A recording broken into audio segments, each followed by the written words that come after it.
everything I watched in June. And I started this month with shame. And halfway while watching this, I heard I lost my friend from high school. So yeah, that was shit. And it was pretty ironic considering the theme of this film and it also being some kind of addiction. So I will not be forgetting that.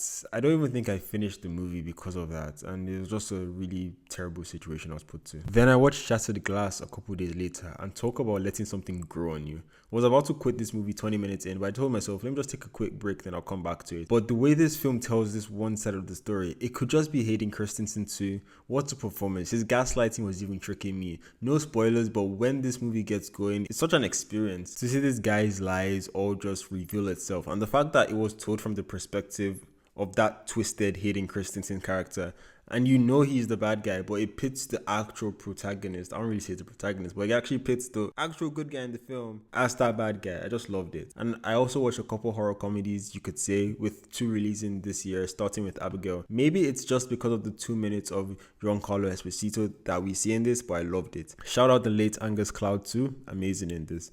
But it later just starts to kill its intrigue and becomes weaker as he goes on. And one thing I truly hate about this movie is making that one guy the antagonist for no reason. Like the guy, why did he want to kill Barrera's character so badly? She did not do anything to you, and especially not in the way that you needed to torture out her death. Also watched Tarot, and this is easily the worst film I have watched this year. Like hilariously bad line deliveries that sound like I'm watching Dora the Explorer. What do you mean the last one? There's no way we drank everything. Whoa. Yikes. I'll run to the store. No, I'll get it delivered. It's late, and we rented a house in the middle of nowhere. I mean, pretty sure this place has booze locked up somewhere, right? This cannot be a real film, just such a generic horror film, and not in a good way, like even Thanksgiving from last year, which if that's the bar, 5 minutes into this, I just knew it was the worst thing I've ever watched, but at least I got to see Avantika in something again. I also watched Slither, and I love bodily horror films. Why does Hollywood not make these anymore? On a rewatch, it still remains one of my favorite James Gunn films. Crazy how even on this same rewatch, those what the hell moments still hit, and the film remained to be gross and grubby and disgusting. And even though I was expecting most of the stuff, like that scene in the barn or where his wife goes down the basement, really disgusting stuff by the way, I couldn't just handle it. Humor here was just keeping me going too. Nathan Fillion was great, as well as Elizabeth Banks, and we also got to see a bit of the lore tucked in here. It's such a well written, well directed, well paced movie, and it reminded me of that one Rick and Morty episode too. Speaking of aliens lore, I watched A Quiet Place Day 1. I had a video planned, but I found out I was in the minority of people that actually did not enjoy that movie that much. So I did not want to create like a clickbaity type of video, especially around its release. So I'll just wait for it for a while, then I'll drop a review for that. I just thought that the film, considering how bigger and bigger these films were getting, it was like an upset to see how downwards the scale got. Don't get me wrong, we still got parts like the whole New York segments. But considering that second film, the flashbacks we see in that, I wish it was just like a bigger, tenser film, like how the first two were, especially since it took place in New York, one of the loudest cities in the world, as they mentioned in the movie. And it was just this way of like showing how America actually tried to control the situation. But it just felt like it didn't, yes, as I just said, it felt like it didn't have that tension of the first two films. And the character bits, although they were good, I will admit, because that's what they heavily focused on, Lupita Nyong'o and the other dudes' characters, they were good, but it just didn't invest me as much as the Krasinski family. I also watched the first two in preparations for this, and I thought they were good. Both of them. Truly loved the way these films use sound to convey the perspective, especially for the deaf daughter, as well as the use of the score and music, or even just the lack of, to show this suspense and shift our attention. I love how the two films are also quite different from each other. Like the first one is mainly focusing on the family and just them having this terrible day, and the second one is focusing on like their daughter and her going on this mission to like save the world. And to an adjacent switch, I watched The Piano Teacher this month, and I missed the entire point of this film. And I get it now. The world is a rubbish place, and I'm sort of part of the problem, because this woman was going through all this hardship, and I question, why is she being so mean to all these people? What's wrong with her? And I never stopped to think and ask myself, is she mentally in the right place? It's definitely something I will need to rewatch again for that second opinion or thought on.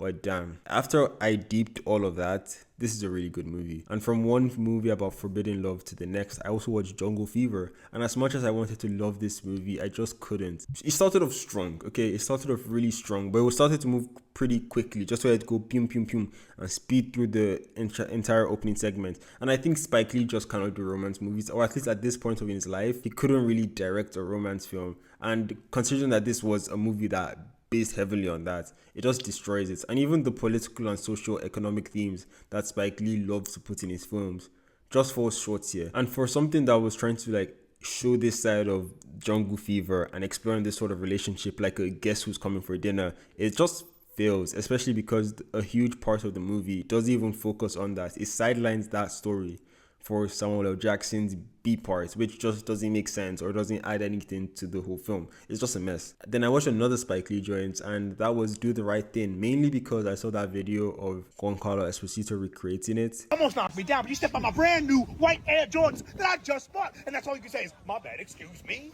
Are you serious right now? I'll fuck you up twice, 2 times. 1 plus Two 1. times. 1 plus 1. Sorry. Not only did you knock me down, you stepped on my brand new white Air Jordans that I just bought, and that's all you can say is, excuse me. Are you serious? Yeah, I'm serious. I'll fuck you up quick 2 times. 2 times. Who told you to step on my skin? And it feels like a more experienced Spike Lee was on the helm here.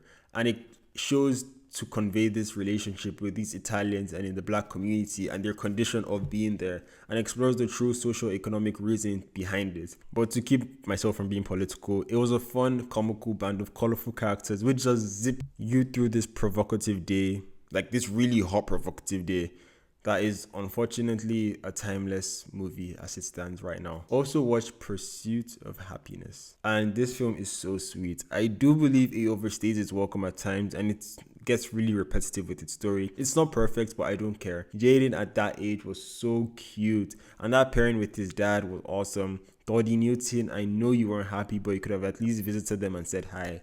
Don't care what you think, I really enjoyed this movie. And Will Smith, what a performance from that man. Also again, what a movie. And on the topic of Will Smith, I watched Bad Boys for Life, which I have a video on the channel talking about that, as well as I also watched Hitman on Netflix. So go check both of them out. They're really short videos because they're really simple films and also really good films, and there's not too much to talk about without giving too much spoilers away. But I did reference Thelma and Louise in the Hitman video, which I also watched this month. I finally gave in and watched this movie, and it's fantastic. Probably one of the best movies I've watched this year. I've said that a lot, but this one, I can't lie. Prime Ridley Scott takes you straight into this world of these two friends going from what seemed to be a wholesome vacation to being these fugitives on the run, and it's amazing. Both females were great, but Thelma in particular, she has my heart. She's so sweet in this movie, leaving her husband, who was actually played by that guy in that superhero movie parody thing for Brad Pitt. Great, but Thelma's development was just a cinematic gem, and Louise also just pushing her at times. Their pairing and chemistry was perfect, as well as this movie.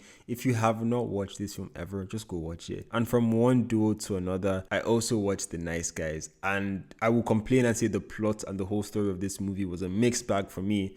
I did not really mind it because the wacky nature paired with the pairing of Ryan Gosling and Russell Crowe was just comedic gold, and their chemistry together was perfect. And also the addition of the Spider-Man girl and Gloria Rice was just such a fun film. I'm sorry if I've said so many films this month have been fun, but I've just been enjoying myself this month, okay?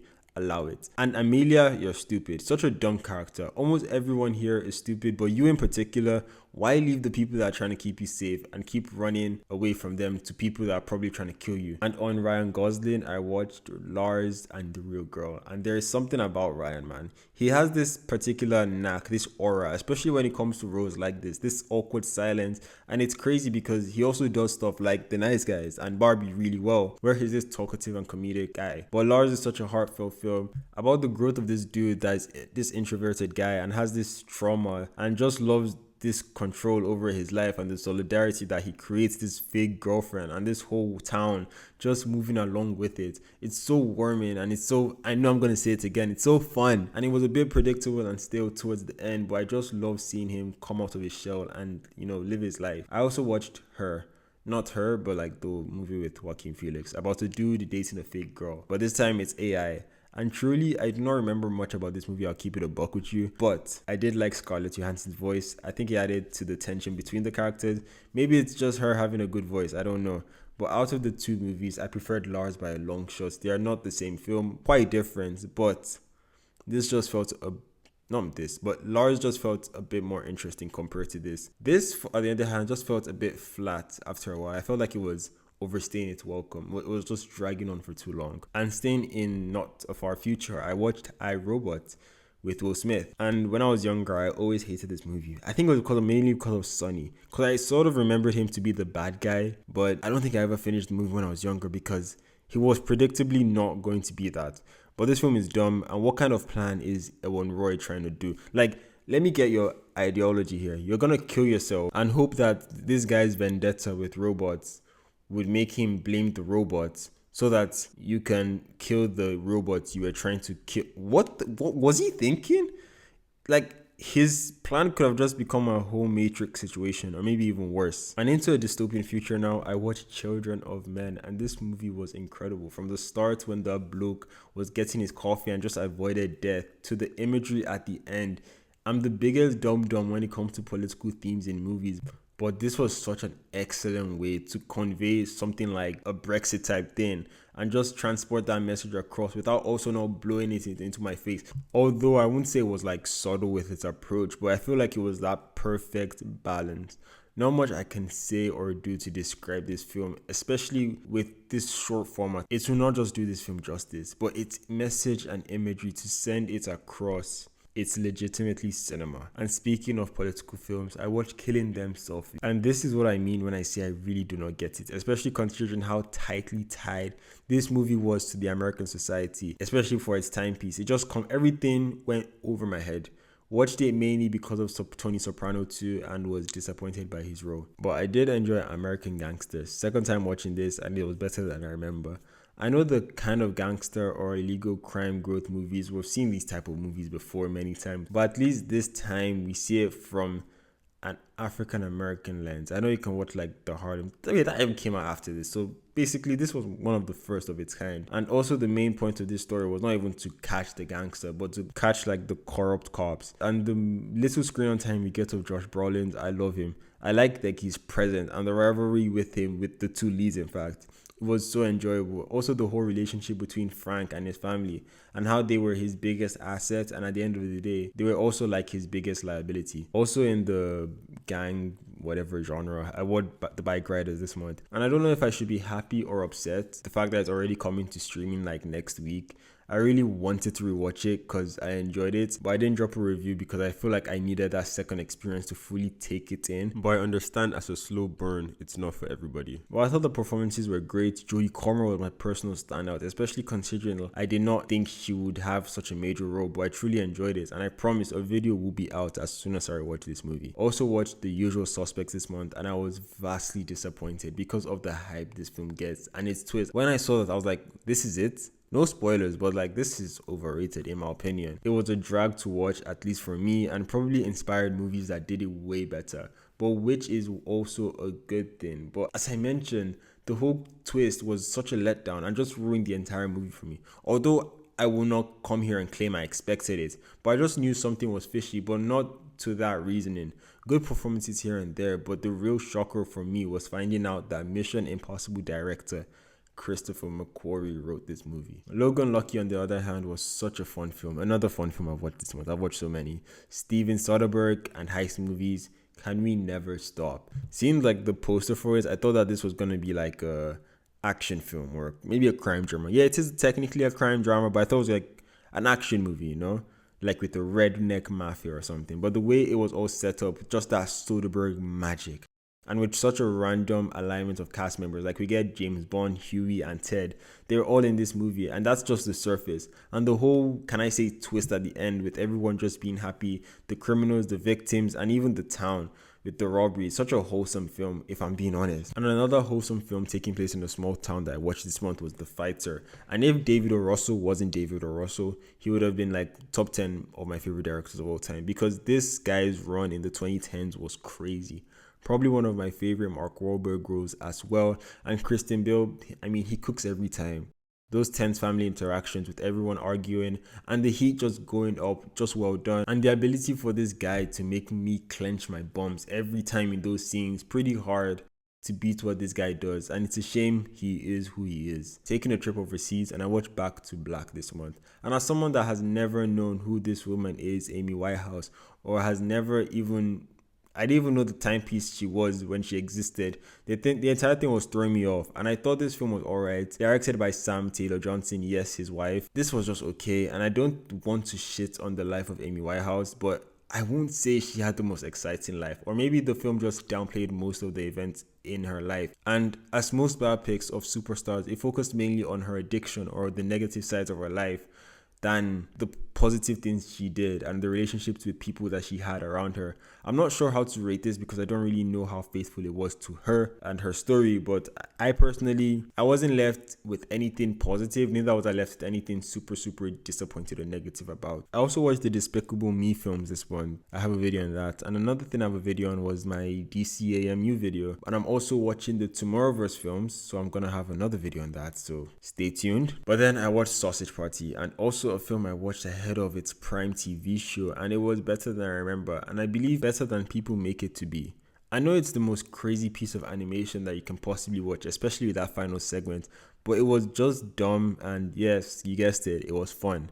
And it felt like a movie that Seth and his friends just made for the fun of it, and I like that. It made by guys who don't care and just want to have fun, and I can't wait to watch the TV show because I'm hoping, and I probably know it's gonna be that. And on the topic of food being incarcerated, I watched Chef, and as I also watched The Bear this month, I never realized how much of a toxic job it was to be a chef. Regardless, I like this film, and I like the son and father dynamic, and how like his wife was also supportive of them bonding over like the cooking thing. I don't know why he never just did this with his son to start with. It was a bit weird, but like just seeing their relationship grow between, you know, Jon Favreau and his son in the movie, and them doing this entire American tour of their food truck, basically. It's such a, I don't use the word fun, but it's such a fun film.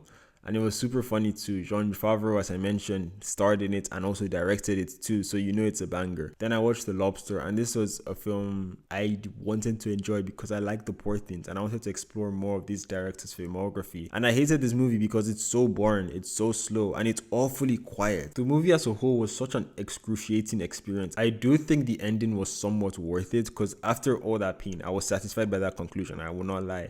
But the journey to get there was just not pleasant at all. I would never in my life be watching this movie again. It's another failed TikTok recommendation for me. Then I watched City of God. On the other hand, this film, you know, I said Thelma and Louise was one of the best films I've watched this month. This film is close to it. Like, aside the horrible condition I had to watch this film because I think it was in 720p or something, it's such a good movie. The film's style, its cinematography, its direction, even the story. Although it's a true life, its retelling or direction, I know I'm repeating myself here, but it's just phenomenal. I watched this thinking it'll be like a love story to Brazil and show like the beauty of living in Rio or something. Or more, it's nothing like that, and I could not be more wrong, and I'm not even disappointed. Rocket was hands down my favorite character, and I just love the trajectory of the story and how he always stayed good even during the moments of weakness that he had. And I found this character weirdly so relatable. Pacing of the film is also really incredible, and damn, the main message was good because like, see, if these guys had good parents in their lives like Rocket, they wouldn't have ended up like they did. Nocturnal Animals, on the other hand, was pretty much the opposite of that because it was exactly what I expected and did not even live up to half of it. And I was shocked to see that Tom Ford directed this movie, and I was thinking, wait, is it another dude? But it was actually the Tom Ford. Overall, I didn't really take too much from this. There was a jump scare that was so out of place there, but I think it's funny it's actually in the movie. But I just feel like a fool that I do not get the structure of this film, and I felt a part of this movie was unresolved. I did enjoy the Michael Shannon and Jake Gyllenhaal pairing. Who? What are you, an owl? Francis Ha, on the other hand, is something I won't talk about too much because I don't think I'm the right audience for this. No, I am not the right audience for this movie. I can't relate to it. If anything, it just added to anxiety for me during the summer. Greta Gerwig was great, and I loved the energy she brought to this character, as well as the writing for her. She was perfectly cast. It all just felt natural, and I really had to pause sometimes to just notice I was watching a movie. Aside from that, it just did not leave anything for me, and I had no connection with the movie. Then I watched Dazed and Confused, and on the other hand, I do not know what I was expecting with this. I think I was expecting a crime drama, and so obviously I did not enjoy it to the full capacity that I would have normally watched it if I knew what I was getting myself into. Hence, when I was watching it, the movie sort of loses my interest because nothing really happens and it just progressively just moves on vibes. And I know it's something I'll enjoy if I want to let loose and watch something wholesome, something fun. Like, I watched Nocturnal Animals first and I watched this next. That just tells you everything about my experience of this film. But yeah, I'm sure that on a rewatch, when I'm ready to watch something joyful and as laid back and as chill as this, it will completely change my perspective. But I did like the film for what it was, but I did not like it for what I was expecting. And speaking of joy, I watched Inside Out and its sequel. And I still do not fully rate that first movie. I will say it feels more of like a girly type film, and it's not a bad thing, but you can extend your audience. Like, look at what Turning Red did.